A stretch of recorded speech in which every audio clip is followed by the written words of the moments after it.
Party में शामिल कर लिया। देवेंद्र सिंह हमारे साथ मौजूद है, मैं उनसे बात कर रहा हूँ। पार्टी आखिर क्यों छोड़ी? देखिए, सबसे पहले तो मैं धन्यवाद दूंगा बहुजन समाज पार्टी का, जिन्होंने मेरे निवेदन को, मेरे आग्रह को, देवथर के जनता के सम्मान को उन्होंने दिया, इज्जत दी और मुझे टिकट दिया। तो बहुजन समाज पार्टी को बहुत बहुत धन्यवाद। अब पार्टी छोड़ने का कारण देवथर की जनता का अपमान है, देवथर के कार्यकर्ता का अपमान है।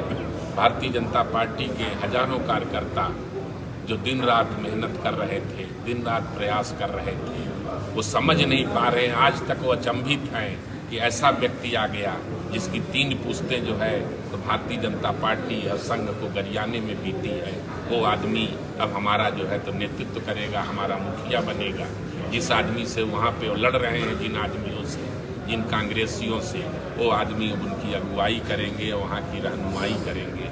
तो वो अपमान हमसे नहीं सहा गया और देवथर की जनता का, देवथर की कार्यकर्ता का प्रतिनिधि के रूप में मैंने भाजपा से परित्याग किया कि ये 11 करोड़ से ऊपर देवतुल्य कार्यकर्ताओं की पार्टी जब 230 विधायकों का टिकट देना होता है तब दूसरी पार्टी की ओर टकटकी लगाती है और स्वार्थी और सत्ता लोलुप लोगों के तलवे चाटने लगती है। आपने कहा, तमाम तरीके की बातें आपने कही, भारतीय जनता पार्टी आपको टिकट क्यों देती? क्या किया था आपने?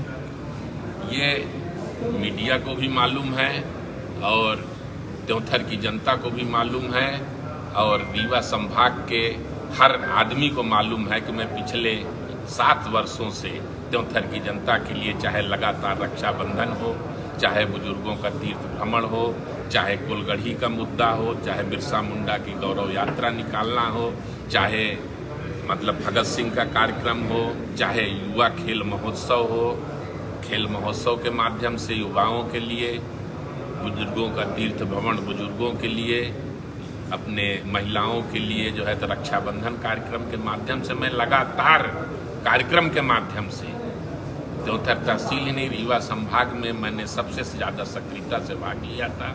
और सर्वे जो होता है, सर्वे में मेरा हर स्टेज पे नंबर 1 था, हर स्थिति में। सर्वे में आपका नाम काफी ऊपर था। आपको आज पार्टी ने टिकट नहीं दिया, आज आपने बहुजन समाज पार्टी का दामन थाम लिया, वहां से प्रत्याशी।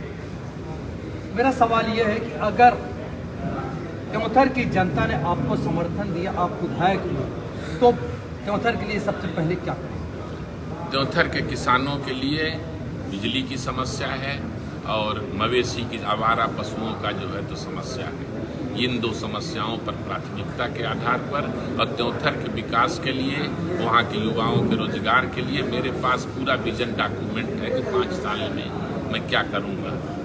देवथर के हर क्षेत्र में, वहाँ चाहे वहाँ धरोहर हो, प्राकृतिक धरोहर हो, चाहे उनकी जो है देवथर की अस्मिता और सम्मान को मैं कभी ठेस नहीं पहुँचाऊँगा।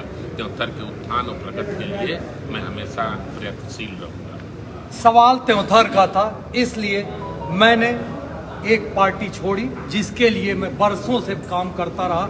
मैंने क्षेत्र में बहुत काम किया था। जब ये तय हो गया कि बाहर के लोगों को वहाँ पर प्रत्याशी बनाया जा रहा है, तो मैंने आज बहुजन समाज पार्टी का दामन थाम लिया। मैं आपको आपके स्क्रीन पर दिखाना चाहूँगा, देवेंद्र सिंह को सदस्यता दिलाने के लिए रीवा की अगर बात की जाए तो बहुजन समाज पार्टी के तमाम बड़े नेता यहाँ पर मौजूद हैं। उन्होंने आज उनको सदस्यता दिलाई है। अब ये माना जा सकता है देवथर का चुनाव काफ़ी रोचक हो जाएगा एक बड़े प्रत्याशी के साथ और आ जाने से। अब वहाँ पर त्रिकोणीय मुकाबला देखने में नजर आएगा। हमारी नज़र देवथर पर बनी रहेगी, वहाँ जो भी ताजे घटनाक्रम होंगे उसको भी हम दिखाएंगे। और यही नहीं, हम ग्राउंड लेवल पर भी देवथर पहुँचेंगे और वहाँ से वहाँ का हाल भी दिखाएंगे। NDTV के लिए मैं जावेद अंसारी।